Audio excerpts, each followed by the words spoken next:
Kita langsung mulai. Ini benar dengan Mbak Dea ya. Ya, benar. Eh, Tujuan dalam negeri pendidikan bahasa Inggris ke Universitas Negeri Malang, betul kan? Ya, betul. Oke, pendidikan bahasa Inggris. Sebelumnya saya ucapkan selamat untuk Mbak Dea karena sudah sampai ke tahap ini, tahap wawancara. Artinya tinggal selangkah lagi nih, baru bisa mendapatkan scholarship-nya. Terima kasih, Pak. Oke, sebelumnya karena Mbak Dea ini pendidikan bahasa Inggris, saya mau cek dulu bagaimana kemahiran bahasa Inggrisnya. Silakan perkenalan diri dulu pakai bahasa Inggris. Well, thank you very much for the time and occasion. I'd like to introduce myself briefly. My name is Nadia Dun Camilla. Usually, I'm called Camilla. I was graduated from University of Islam Malang. My major was English education, and currently, I'm a such as online English tutor in one of English institution through online. I think that's about my brief introduction. Thank you very much. Oke, mungkin kalau kulihat ya sudah mantap lah bahasa Inggrisnya. Dari mulai pengucapan pronounnya, wah, udah pro nih kayaknya.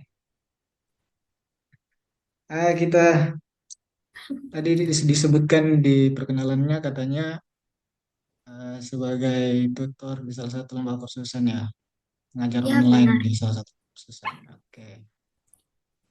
Eh, Bisa diceritakan bagaimana pengalaman kerjanya?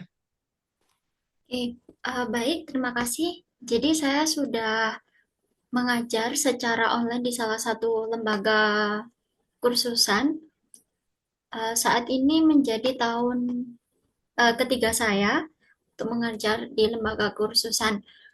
Em, Pengalaman saya mengajar di lembaga kursusan tersebut, biasanya saya menghandle kelas kids, kemudian teenagers, dan juga adult, akan tetapi field saya hanya ada di lingkup General English. Oke. Eh, Apa saja mungkin Miss kendala yang pernah dihadapi atau apa ada pengalaman yang kurang enak pada saat mengajar mana tuh? Baik, tentunya untuk kendala sendiri itu banyak ya, akan kendala sendiri tersebut itu banyak sekali, apalagi ketika mengajar bahasa Inggris secara online. Kendalanya tersebut bisa datang dari luar dan dari diri saya sendiri. Untuk kendala dari luar, terkadang kita memang harus menghadapi tantangan dengan bagaimana sinyal atau provide yang kita gunakan itu berjalan dengan lancar sehingga pembelajaran bisa tercapai dengan optimal. Kemudian tantangan yang saya hadapi yaitu ketika saya mengajar anak-anak, khususnya anak-anak yang masih di bawah 10 tahun, yang mana mereka masih di tingkat preschool. Kadang kita sebagai tutor harus em, menyediakan atau memprovide mereka dengan kegiatan yang menarik agar mereka bisa fokus dengan materi yang kita sampaikan. Kemudian tantangan yang datang dari diri saya sendiri itu bagaimana caranya, salah satunya tadi yang sudah saya sebutkan, bagaimana caranya saya bisa menciptakan pembelajaran yang menarik sehingga mereka tidak bosan dan bisa fokus dan bisa menerima materi yang telah saya sampaikan sehingga mereka bisa memahami apa yang mereka pelajari saat itu. Oke, sudah berapa lama Mbak mengajarnya? Em, Saat ini menjadi tahun ketiga saya Oh, sudah 3 tahun. mengajar bahasa Inggris. Sudah Ya, 3 tahun. ya. Kalau lulus S1 dari kapan? Kalau saya lulus S1 tahun 2023. Kemudian saya mulai mengajar bahasa Inggris pada saat saya duduk di bangku sekitar semester 6 sampai semester 7. Oh gitu, jadi selagi sementara kuliah sudah jadi tutor gitu ya. Ya, Oh ya, oke. Gimana tuh bagi waktunya? untuk membagi waktunya, saya setiap pagi sampai dengan sore, saya fokus dengan kuliah saya. Kemudian saya waktu itu hanya ngambil freelance saja. Jadi sehari saya hanya mengajar satu sampai paling banyak dua kelas. Jadi saya masih eh, menurut saya kelas yang saya ajar juga waktunya fleksibel. Saya hanya menyetorkan jam kepada lembaga di waktu available saya untuk mengajar bahasa Inggris secara online. Kemudian ketika saya mendapat tugas kuliah, maksimal saya biasanya mengajar sampai sekitar jam 9 malam. Kemudian setelah jam 9 malam ke atas saya bisa meluangkan waktu saya untuk mengerjakan tugas kuliah. Baik. Kuliahnya gimana? Selesai tepat waktu atau terkendala? Alhamdulillah untuk kuliahnya saya bisa menyelesaikan tepat waktu di semester 8. Oh mantap. Sambil mengajar, tapi bisa selesai tepat waktu. Oke. Eh, Mbak ini sudah ada pengalaman mengajar kan? Ya. Kan sudah bekerja juga di salah satu kursusan. Kenapa memilih melanjutkan S2 lagi? Gitu. Baik, alasan saya mengapa saya ingin melanjutkan S2 lagi atau melanjutkan pendidikan saya, karena saya merasa skill atau kemampuan mengajar saya itu masih perlu untuk diasah. Dan saya masih perlu banyak belajar terkait dengan mengajar bahasa Inggris. Oleh karena itu, harapannya nanti ketika saya melanjutkan pendidikan S2 saya mendapatkan banyak ilmu terkait dengan bagaimana cara mengajar ataupun ilmu yang saya dapatkan ketika saya kuliah bisa saya implementasikan pada kegiatan pembelajaran bahasa Inggris tersebut dan saya bisa mendapatkan teman-teman baru yang memiliki sama tujuan seperti saya yaitu mengajar bahasa Inggris. Oke, jadi tujuannya nih apa nih tujuannya mau mengajar bahasa Inggris atau sebagai apa? Tujuannya lanjut S2 itu mau apa sebenarnya? Apakah Baik, sekedar mengajar? baik. Tujuan saya untuk melanjutkan pendidikan bahasa Inggris saya yaitu untuk meningkatkan kemampuan mengajar saya dan saya mendapatkan banyak ilmu untuk memperoleh ilmu ketika saya melanjutkan pendidikan S2 saya karena saya merasa saat ilmu dan kemampuan saya masih kurang dan saya masih perlu mengasah tersebut. Karena menurut saya ketika saya memiliki potensi tetapi tidak saya asah itu sangat rugi. Apa sangat rugi dan saya ingin bisa memberikan kemanfaatan kepada orang-orang lain dengan potensi yang saya miliki, yaitu melalui kegiatan mengajar bahasa Inggris. Hmm. Kalau misal untuk meningkatkan kemampuan mengajar, oke, itu satu kan. Eh, Kalau untuk meningkatkan kemampuan mengajar, mungkin bagusnya langsung praktik kan. Anda itu sudah mempraktikkan di lembaga kursusan. Ngapain Mbak meningkatkan kemampuan belajar, mengajar, tapi kan sudah ada salah satu cara untuk meningkatkan kemampuan mengajar kan itu adalah praktik. Betul kan? Betul. Bukan belajar lagi. Artinya dengan praktik itu kita sudah belajar mengajar. Kenapa nggak dari lembaga kursusan tadi aja belajar mengajar? Baik, kenapa saya merasa kemampuan mengajar saya itu kurang meskipun saya sudah mempraktikkan di lembaga kursusan tersebut dengan mengajar? karena saya merasa eh, cara mengajar saya itu masih kurang dan saya ingin mendapatkan banyak ilmu bagaimana caranya saya em, menggunakan atau menerapkan metode sekaligus menciptakan strategi yang sangat efisien untuk mengajar bahasa Inggris. Ya, meskipun saat ini saya hanya mengajar bahasa Inggris secara online, akan tapi sangat berbeda ya ketika saat saya mengajar bahasa Inggris secara offline. Akan tetapi alangkah lebih baik saya belajar untuk memperoleh banyak ilmu terkait dengan pengimplementasian ilmu tersebut di kegiatan mengajar saya.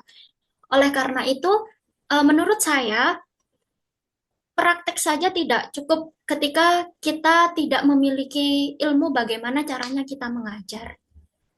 Oleh karena itu, lah alasan saya mengapa saya ingin melanjutkan pendidikan S2 saya meskipun saya sudah mengajar dan mungkin pengalaman saya sudah cukup akan tetapi bagi saya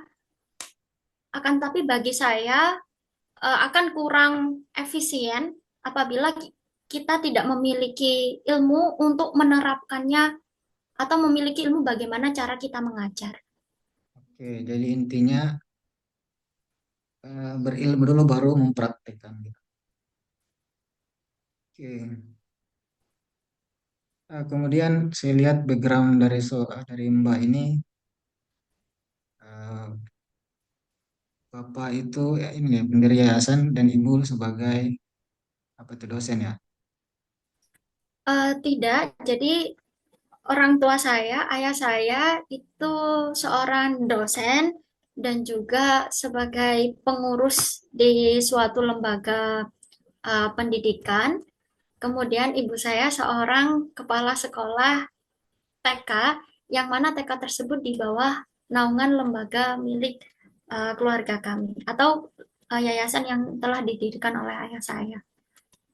Apa kontribusi Mbak di yayasan bapaknya? Baik, Sudah kontribusi saya berapa saat ini persen? memang masih belum banyak di yayasan yang telah didirikan oleh orang tua saya. Kontribusi yang saya berikan sejauh ini, terkadang saya membantu eh, ibu saya ketika terdapat beberapa guru yang tidak hadir atau tidak masuk berhalangan hadir untuk mengajar. Jadi beberapa kali saya membantu ibu saya dan juga guru-guru yang lain untuk em, mendampingi anak-anak. Akan tetapi untuk terjun dalam mengajar, saya masih belum karena memang uh, field-nya berbeda. Kebetulan lembaga yang didirikan oleh orang tua saya yaitu pendidikan anak usia dini dan saya pendidikan bahasa Inggris. Oh, gitu. Jadi pendidikan anak usia dini ya yayasannya. Ya, Oh, iya. Oke. Makanya agak kurang relevan dengan ini ya. ya. Oke. Kemudian di sini juga Anda menyebutkan bahwa mau mendirikan sebuah lembaga kursusan. Ya, gimana tuh mimpinya tuh untuk mewujudkan itu? Baik, jadi memang untuk mendirikan lembaga kursusan sih banyak sekali yang perlu saya persiapkan untuk bisa mewujudkannya. Jadi bagaimana saya cara memulai?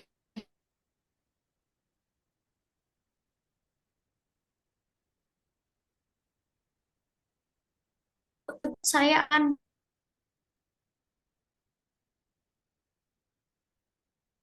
mentransfer ilmu saya pendidikan magister. Akan tetapi sebetulnya saat ini saya sudah memulai. Cuma memang untuk pertemuannya masih belum intens karena saya masih belum menata jadwal, hanya kita bertemu 1 minggu sekali. Harapannya dari kelompok kecil tersebut saya bisa membangun motivasi dan minat anak-anak dalam mengajar bahasa Inggris. Kemudian ketika mereka sudah cukup atau memiliki skill basic yang bagus, harapannya nanti kelompok kecil ini bisa memberikan dampak atau sharing kepada lingkungan-lingkungan yang lain dan harapannya dari hal tersebut dari kelompok kecil tersebut em, relasi atau kelompok yang telah saya dirikan tadi dapat menjangkau yang lebih luas. Jadi untuk membuat suatu lembaga kursusan baru itu tantangannya besar di awal. Ya kan? Iya, benar. Karena kita juga harus memiliki pondasi ya terkait dengan terutama terkait dengan materi yang akan kita sampaikan, bagaimana cara manajemennya. Menurut saya dua hal tersebut yang menjadi tantangan terbesar ketika kita akan mendirikan suatu lembaga kursusan. Oleh karena itu saya mulai dari kelompok kecil yang tersebut mungkin memang masih belum tertara secara sistematis, akan tetapi paling tidak saya sudah memulai untuk membangun semangat mereka dalam belajar bahasa Inggris. Oke. Ini saya mau tanya lebih mendalam lagi terkait bahasa Inggris. Kita tahu bersama juga, Anda tadi sempat menyinggung motivasi. Kita tahu bersama bahwa motivasi siswa itu dalam untuk belajar bahasa Inggris itu sangat kurang. Dibuktikan dari apa? Dibuktikan dari 12 tahun belajar bahasa Inggris di sekolah, tapi hanya sebagian kecil yang bisa menguasai. Nah, kira-kira bagaimana tuh cara meningkatkan motivasi siswa untuk belajar bahasa Inggris? Baik, bagaimana cara siswa itu untuk meningkatkan motivasi dan minat mereka terkait dengan pelajaran bahasa Inggris? Jadi saya sudah pernah melakukan suatu penelitian di mana objek penelitian saya yaitu guru di suatu sekolah menengah pertama. Salah satu hal yang disebutkan oleh guru tersebut yang menjadi tantangan yaitu kurangnya minat dan motivasi siswa. Jadi, bagaimana caranya guru untuk meningkatkan motivasi dan minat siswa sendiri yaitu sebetulnya dari bagaimana cara guru tersebut menciptakan atau mendesain pembelajaran bahasa Inggris. Saya pernah melakukan suatu penelitian di mana objek penelitian saya itu adalah guru bahasa Inggris di salah satu lembaga pendidikan sekolah menengah pertama. Beliau menyebutkan bahwa salah satu tantangan yang mereka hadapi memang uh, motivasi dan minat siswa terhadap bahasa Inggris masih kurang. Jadi harapannya nanti saya ingin memberikan ilmu saya, berbagi ilmu kepada guru-guru atau kepada fasilitator yang juga mengajar dalam lingkup pendidikan bahasa Inggris. Saya ingin berbagi ilmu yang telah saya praktekkan, yang saya terapkan di lembaga, maaf, di kelompok kecil yang tadi yang saya bentuk, sehingga nanti harapannya guru-guru di mungkin untuk lingkup Indonesia masih sulit dan jangkauannya masih luas. Saya bisa mulai dari orang-orang di sekitar saya untuk berbagi ilmu bagaimana caranya menerapkan pembelajaran yang menyenangkan untuk anak-anak terhadap pembelajaran bahasa Inggris. Yakin Kak Mbaknya dari kelompok kecil itu bisa mempengaruhi kelompok besar? Seberapa yakin? Saya yakin karena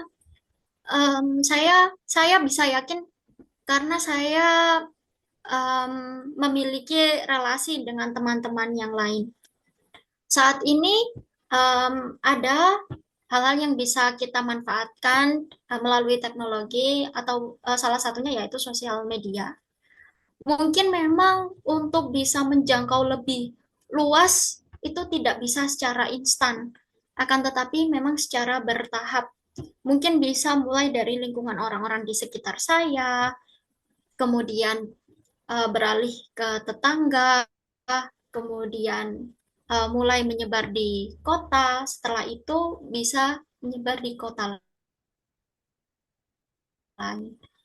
Nah, oleh karena itu saya membutuhkan relasi, karena saya em, bukannya tidak optimis, saya menyadari bahwa ketika saya membentuk kelompok kecil tersebut, akan tetapi saya tidak memiliki relasi, hal itu tidak mungkin sangat kecil untuk terwujud ketika tujuan saya agar bisa menyebar di tidak hanya di lingkungan sekitar saya.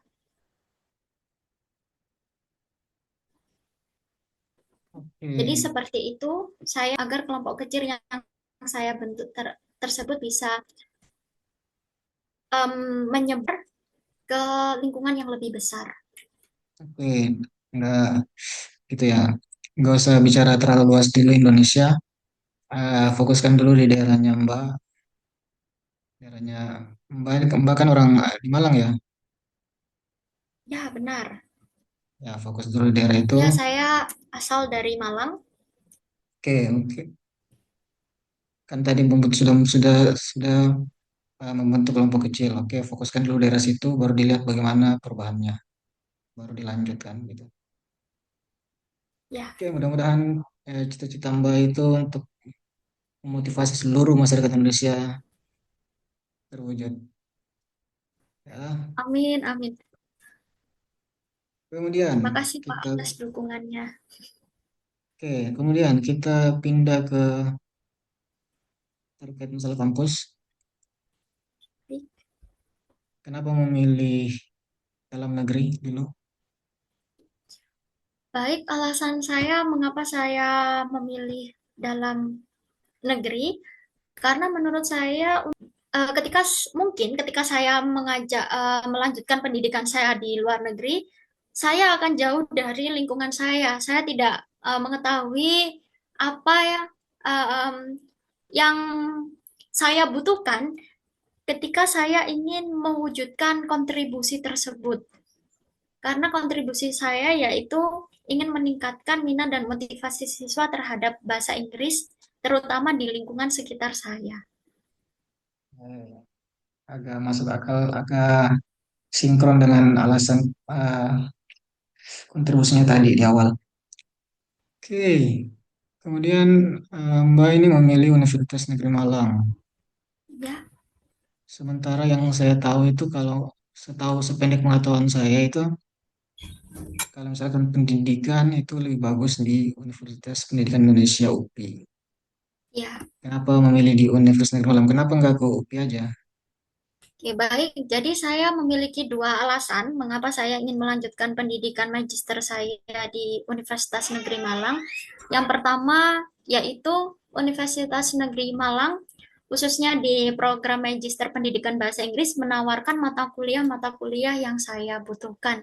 Contohnya seperti assessment, advanced assessment in English language teaching, kemudian teaching English foreign language, kemudian ada syllabus and classroom planning, dan satunya yaitu issues of English language teaching.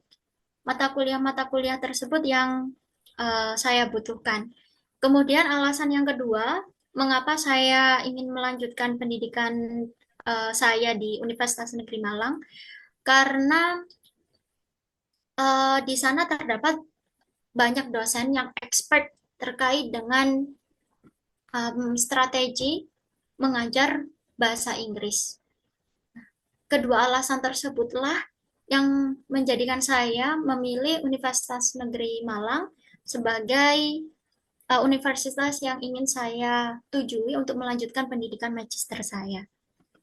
Ya, sudahkah Anda mencari tahu apakah mata kuliah tadi nggak ada di UPI ya? Iya, karena saya sudah research untuk di websitenya itu memang tidak ada mata kuliah yang tadi saya sebutkan. Oh gitu. Jadi alasannya karena dosen, karena mata kuliah. Oke. Ya, benar. Kemudian tadi Anda menyebutkan bahwa ingin mengambil mata kuliah Issues of Teaching of English Teaching. Ya. Ya, Itu bicara masalah apa tuh? untuk issues of English teaching, memang saya tidak mendapatkan informasi secara detail di websitenya terkait apa saja nanti yang akan kita pelajari secara mendalam. Nah, kan tetapi sebatas pemahaman saya, issues of English language teaching itu hal-hal permasalahan apa saja yang terjadi ketika mengajar bahasa Inggris di sejauh ini yang terjadi di Indonesia. Jadi kenapa mengambil mata kuliah itu? Kenapa berencana mengambil mata kuliah itu? Sebetulnya mata kuliah tersebut adalah mata kuliah wajib. Oh, mata kuliah wajib. Ya, Kalau yang minat tadi dari keempat tadi, yang minat yang mana? menurut saya semua mata kuliah yang tadi saya sebutkan itu merupakan mata kuliah wajib dan menurut saya mata kuliah tersebut sangat saya butuhkan ya, sangat saya butuhkan ketika saya memang ingin mengetahui permasalahan terkait dengan pembelajaran bahasa Inggris, kemudian bagaimana cara mendesain pembelajaran bahasa Inggris tersebut, manajemen classroom juga, dan bagaimana cara penilaian terkait dengan pembelajaran bahasa Inggris. Jadi menurut saya semua mata kuliah yang tadi saya sebutkan itu sangat integrated, sangat berhubungan mulai dari bagaimana permasalahannya, kemudian bagaimana cara menyusun pembelajarannya, dan sampai assessment. Oleh karena itu, saya tertarik untuk melanjutkan pendidikan saya di Universitas Negeri Malang.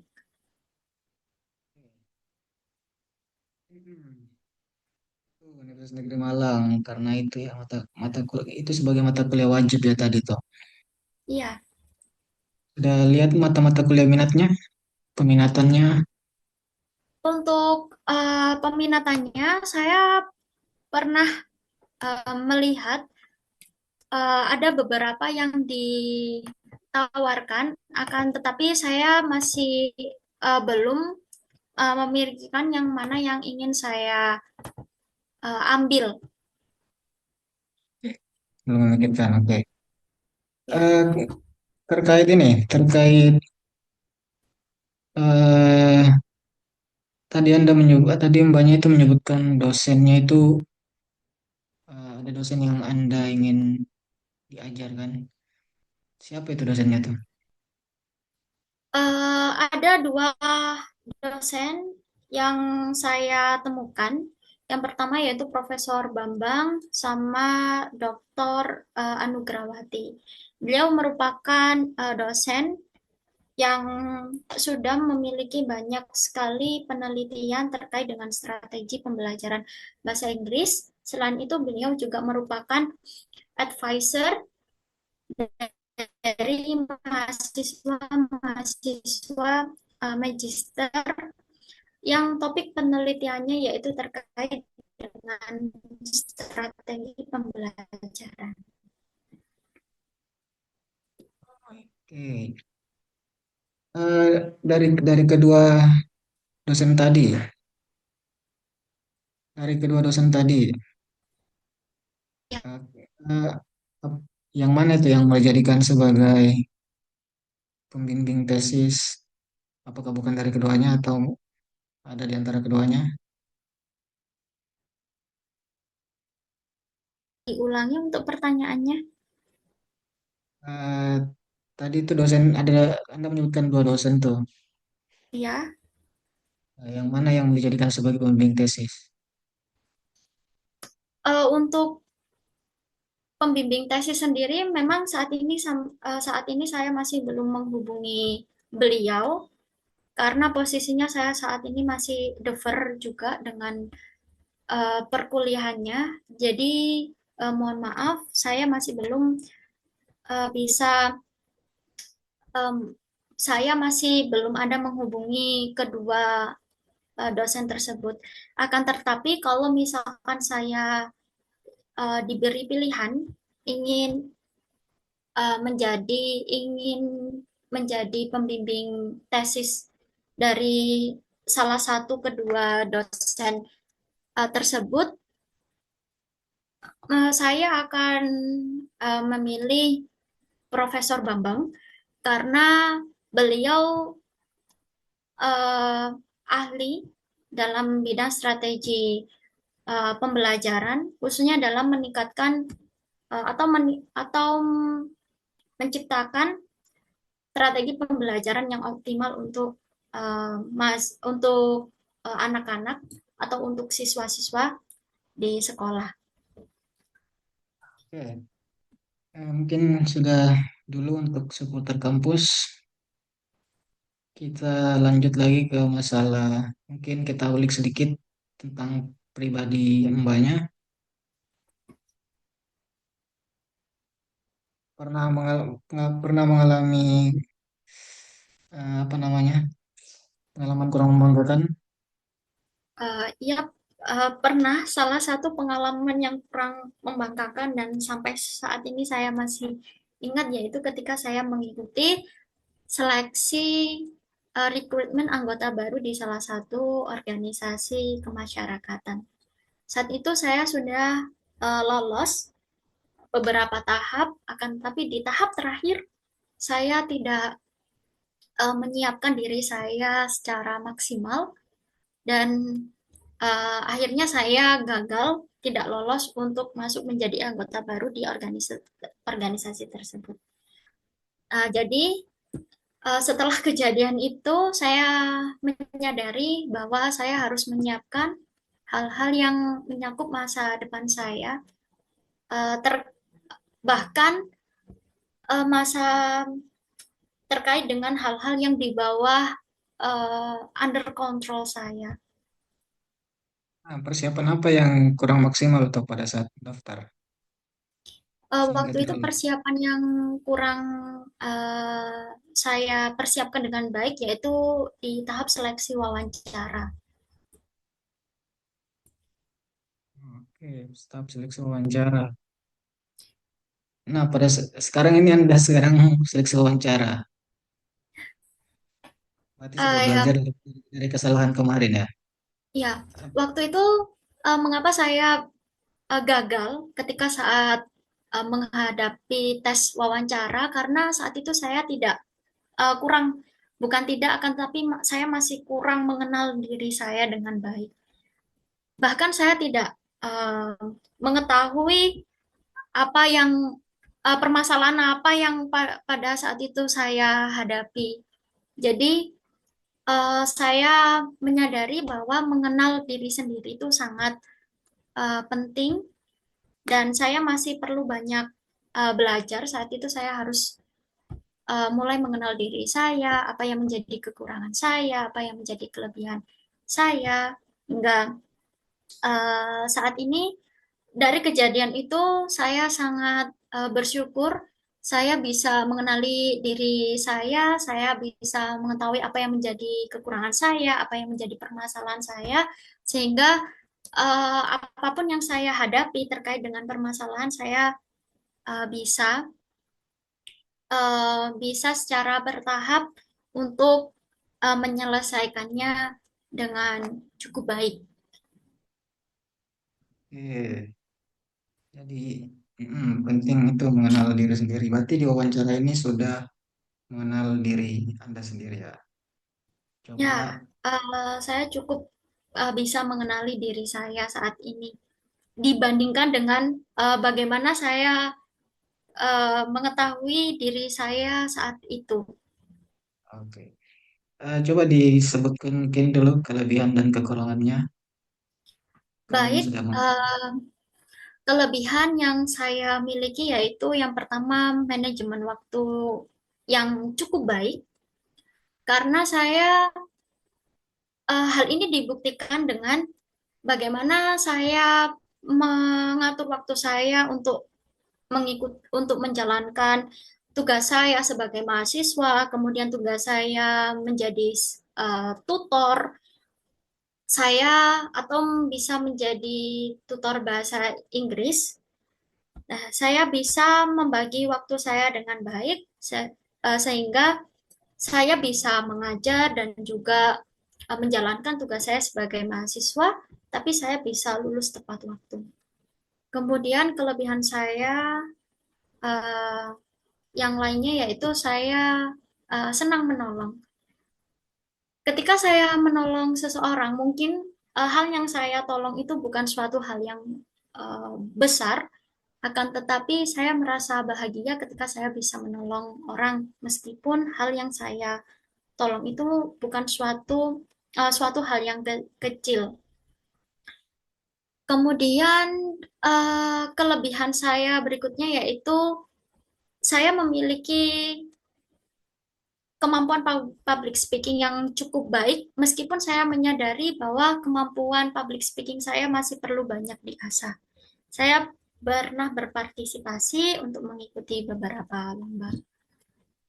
Kemudian untuk kekurangan saya merupakan individu yang cukup overthinker. Saya sering memikirkan hal-hal yang mungkin belum terjadi, tapi saya sudah berpikir um, hal tersebut itu akan terjadi. Padahal nyatanya apa yang kita pikirkan itu tidak sometimes tidak sesuai dengan kenyataan. Apalagi hal-hal yang kita pikirkan itu terkait dengan hal-hal buruk. Oleh karena itu, cara saya mengatasi overthinker saya yaitu bagaimana saya meyakinkan diri saya cukup fokus dengan apa yang menjadi tujuan saya. Rasa takut itu pasti ada, akan tetapi saya mencoba untuk memberikan afirmasi positif kepada diri saya sehingga saya tidak terdistraksi dengan pemikiran saya tersebut. Kemudian yang kedua, saya juga merupakan individu yang cukup perfeksionis, akan tetapi perfeksionis di sini yaitu perfeksionis dengan hal yang menjadi tugas saya. Saya menyadari diri saya cukup perfeksionis itu um, ketika saya mengerjakan tugas skripsi saya, di mana saat itu saya benar-benar takut melakukan suatu kesalahan terkait dengan penelitian saya, sehingga saya cukup lama tidak menemui dospem saya karena hanya saya takut salah. Jadi cara saya untuk em, mengatasi masalah tersebut yaitu saya cukup meyakinkan diri saya bahwa salah itu nggak apa-apa, salah itu wajar. Karena kalau misalkan kita tidak mengetahui kesalahan tersebut, maka kita tidak akan tahu mana yang benar. Jadi eh, itu kekurangan saya terkait dengan perfeksionis. Oke, baik. Anda itu menyebutkan kelebihannya tadi memiliki kemampuan public speaking ya.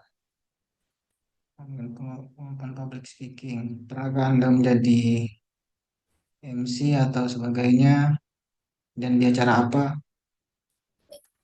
Baik, saya memiliki beberapa pengalaman terkait dengan public speaking. Saya pernah mengikuti lomba speech kontes, kemudian pernah juga menjadi salah satu Master of Ceremony di acara night speaking. Pada saat itu night speaking ada di lembaga kursusan, kemudian pernah juga menjadi moderator.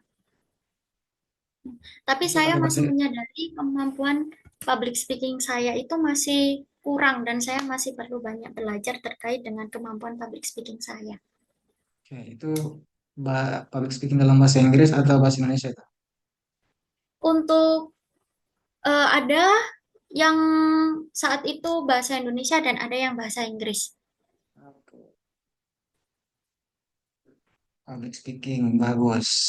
Udah kelihatan sih dari tadi cara menjawabnya mbaknya. Kemudian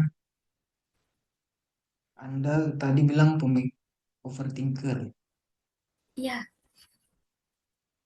overthinker dalam hal sesuatu yang belum terjadi. Dan itu kalau kita wajar kalau kita overthinking, tapi jangan terlalu berlebihan kan gitu. iya, Eh, sesu- Sepatutnya memang kita harus overthinking dengan sesuatu yang belum terjadi. Supaya apa? Supaya kita bisa mempersiapkannya dengan matang, kan gitu. Atau kita bisa dengan overthinking kita itu kita bisa meminimalisir kesalahan-kesalahan yang mungkin terjadi, kan gitu. Kemudian pemikir yang overthinking, apa overthinker? Ini saya takutnya mungkin pada saat nanti kuliah belum apa-apa sudah overthinking. Biasa tuh kalau mahasiswa itu penyakit-penyakitnya mahasiswa tuh eh, pertama penyakit-penyakitnya mahasiswa yang sering saya jumpai itu pada saat belajar. Pada saat belajar itu sudah mendisklaimer di awal bahwa bahwa ini mata kuliah ini sulit. Sudah di disclaimer tuh. Akhirnya apa? Akhirnya mereka nggak belajar tuh, tetap terima. Apa kurang motivasinya untuk belajar itu? Tapi ada juga orang yang menganggap ini susah nih, mas mata kuliah ini susah, tapi dengan overthinkingnya itu bisa membuat dia belajar atau meminimalisir apa kesalahan-kesalahan yang terjadi. Nah, bagaimana tuh misnya tuh? Jangan sampai karena saya begini takutnya jangan sampai overthinkingnya Mbak ini bisa membawa pengaruh negatif dalam belajarnya Mbak. baik. Iya, benar memang sebetulnya thinking itu bisa mengguide kita ya untuk menyiapkan hal-hal apapun yang menjadi ketakutan kita. Alhamdulillah sampai saat ini hal-hal yang menjadi overthinking saya, yang saya takutkan itu saya mencoba untuk menabraknya.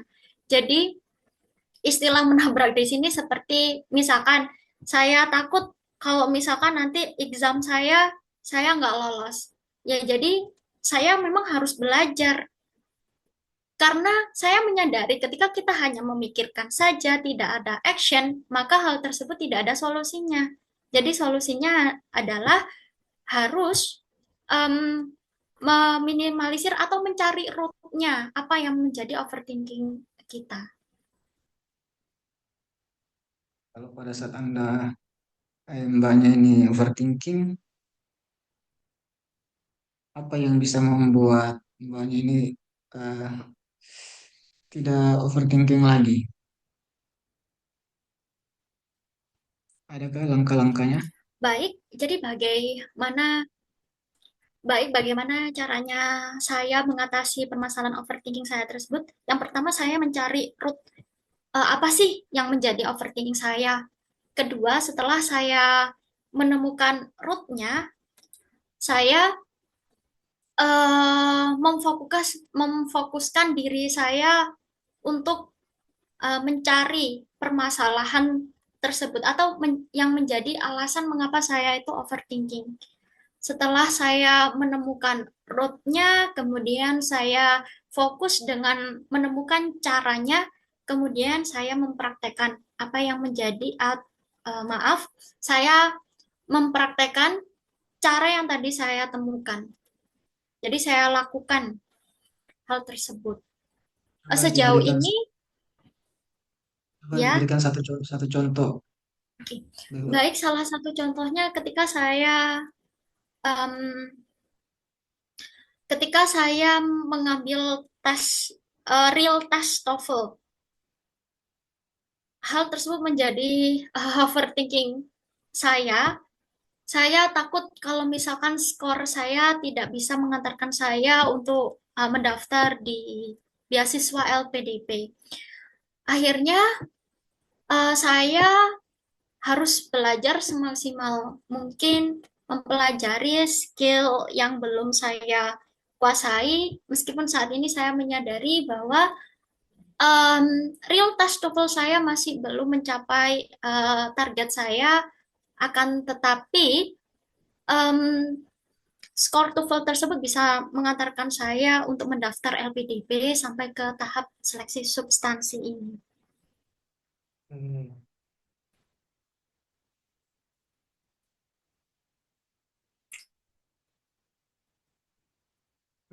Kemudian tadi disebutkan bahwa perfeksionis juga kekurangannya tuh, perfeksionis. Tapi tadi juga Anda menyebutkan bahwa eh apa nih tadi? Di ini di di CV-nya, di bagian kesalahan yang pernah dilakukan itu Anda di sini menuliskan bahwa tidak mengecek kembali tugas yang telah dikumpulkan di LMS. Ya, kalau saya kalau saya lihat ini kontradiksi kan, kontradiksi dengan perfeksionis, sifat perfeksionisnya Mbak. Karena perfeksionis itu dia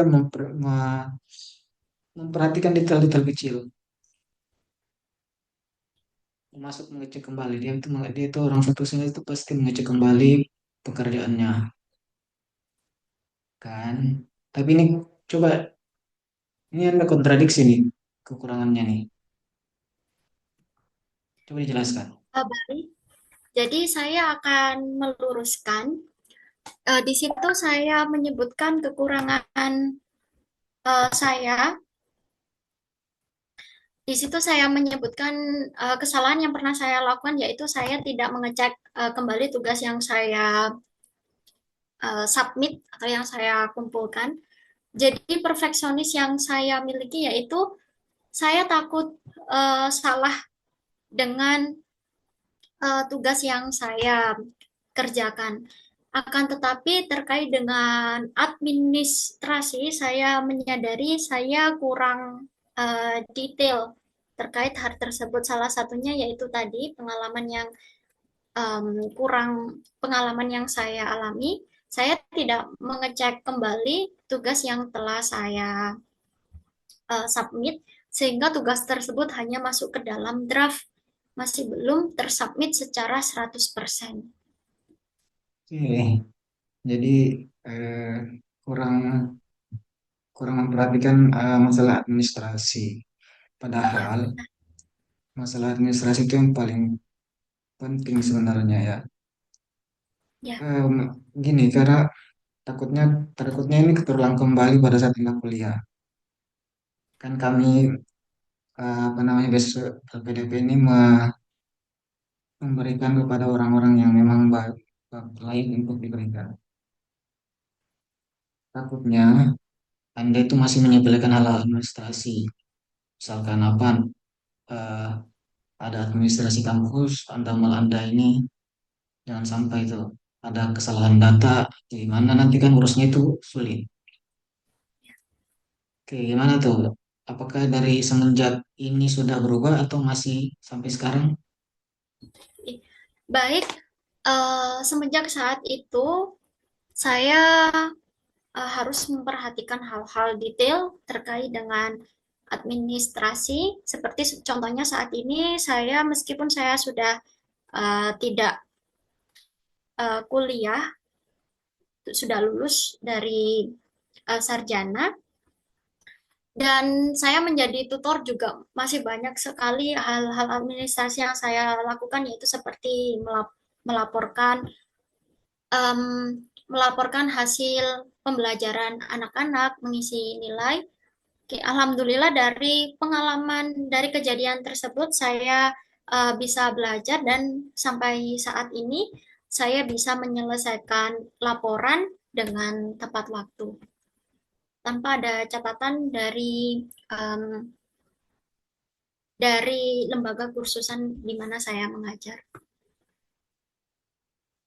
Terakhir mungkin Mbak, seberapa yakin Anda, atau mungkin kedua dari terakhir lah, jika Anda gagal di kesempatan kali ini, apa yang Anda lakukan?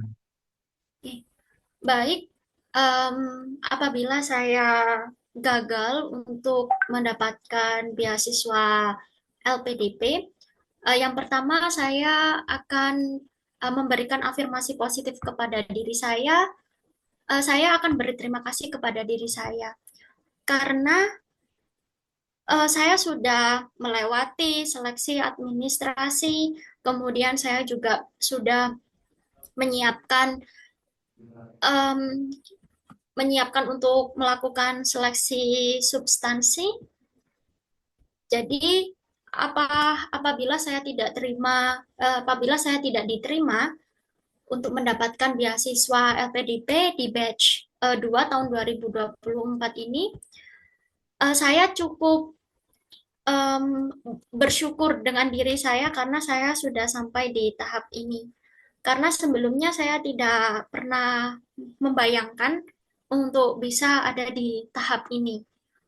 Apabila memang LPDP batch 2 tahun 2024 ini eh, saya tidak diterima, maka itu bukan menjadi rezeki saya. Oke, sekarang saya tanya juga, kalau seberapa yakin Mbaknya ini bisa lulus beasiswa ini? Eh, Seberapa yakin saya bisa lulus PDP batch 2 tahun 2024 ini? Karena saya memiliki goal yang sama seperti tujuan LPDP, yaitu ingin meningkatkan SDM di Indonesia. Meskipun saya tidak memiliki pengukuran yang sangat objektif terkait dengan calon penerima award yang lainnya, akan tetapi saya cukup yakin dengan impian, dengan cita-cita saya yang saya sampaikan. LPDP bisa memberikan kesempatan kepada saya untuk berkontribusi dalam meningkatkan sumber daya manusia di Indonesia. Oke. Kata-kata terakhir mungkin nih sebelum eh, kita akhiri wawancara kali ini.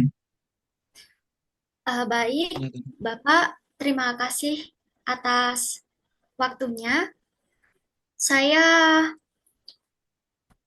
menyadari bahwa saya tidak memiliki cukup banyak prestasi yang seperti aplikasi yang lainnya.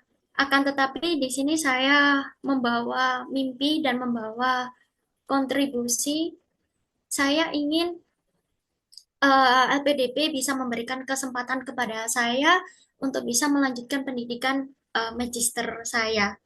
Saya ingin em, berkontribusi untuk meningkatkan sumber daya manusia di Indonesia melalui pendidikan, yaitu meningkatkan kemampuan dan minat siswa terhadap bahasa Inggris dengan berbekal ilmu yang telah saya dapatkan ketika saya belajar melanjutkan pendidikan saya di Magister Pendidikan Bahasa Inggris. Mungkin itu saja yang dapat saya sampaikan. Terima kasih Bapak atas kesempatannya. Ya, Mbak, semoga sukses selalu. Eh, Semoga diterima di LPDP ya. Satu Amin. catatan bahwa kami bukan penentu kelulusan Mbak. Oke, silakan keluar.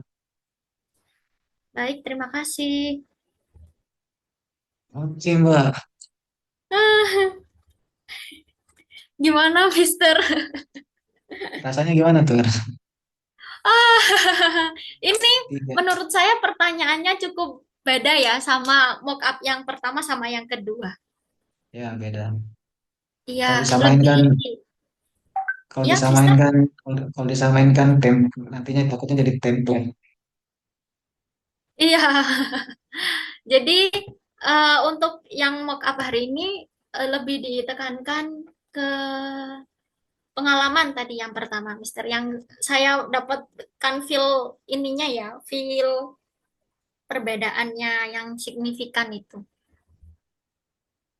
Terus untuk, oke, mungkin tadi kita saya kasih catatan dulu, Iya, Mister, catatan boleh. kaki. Sekarang sekarang apa namanya berbeda toh, berbeda. Saya lebih ulik masalah pengalaman. Terus tadi Iya, juga tuh masalah kalau masalah overall kalau masalah yang lain itu kayaknya Mbak ini sudah sudah bagus lah cara menjawabnya.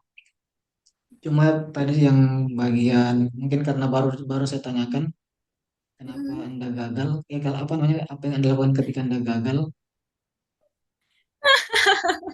Kayak jawabannya itu saya kan nggak ngerti. jawabannya itu tadi kayak pasrah tuh, kayak pasrah akan gagal, seolah-olah akan Iya, gagal. Mister. Gimana ya? Jadi harus tetap optimis ya, Mister. Optimis lah kan, misalkan gini, tadi tadi kan disebutkan aja kalau ah, hal yang wajar bahwa kalau kita gagal itu kan pasti sedih. Iya. Hal yang wajar. Ya. Semua manusia pasti Nah, pasti iya. ada rasa sedihnya, Iya. pasti ada rasa sedih kalau gagal. Nah, Ah, tadi, iya, tadi, Mister. tadi- tapi dengan rasa sedih itu membuat kita bangkit lagi gitu, kayak yakinkan lagi lah, Iya, yakinkan lagi bahwa iya. Tadi mau saya tambahkan juga sih, tapi ya udahlah.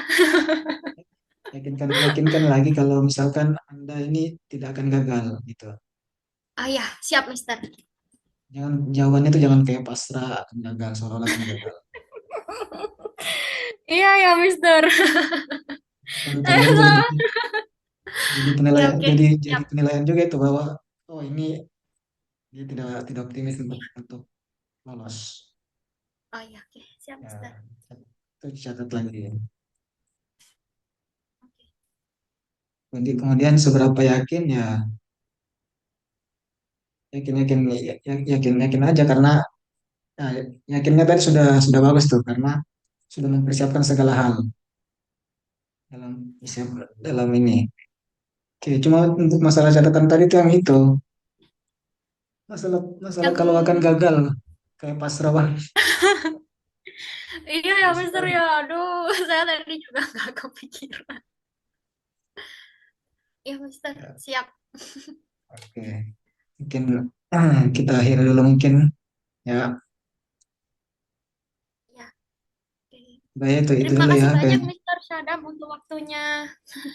Oke. Ya, Aman. mohon maaf, Mister. Oke, sip.